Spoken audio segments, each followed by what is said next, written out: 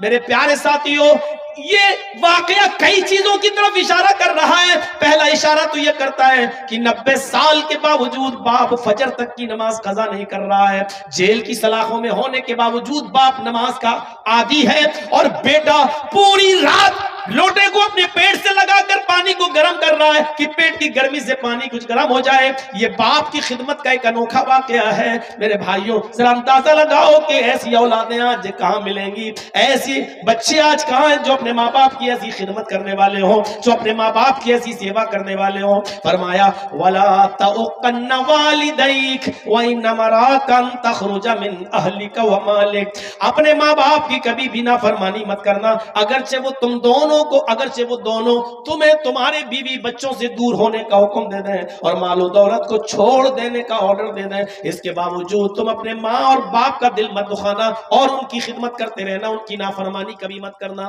دو چیزیں ہو گئی۔ تیسری چیز پر آئیے نوجوانوں، تیسری چیز، پہلی چیز شرک مت کرنا، چاہے جلا دیے جاؤ یا قتل کر دیے جاؤ، پہلی چیز۔ دوسری چیز اپنے ماں باپ کی کبھی نافرمانی مت کرنا، اور تیسری چیز کی طرف اشارہ کر رہے ہیں اللہ کے نبی معاذ وَلَا تَتْرُكَنَّ صَلَاةً مَكْتُوبَةً مُتَعَمِّدًا، اے معاذ فرض نماز کبھی بھی کسی بھی حال میں مت چھوڑنا۔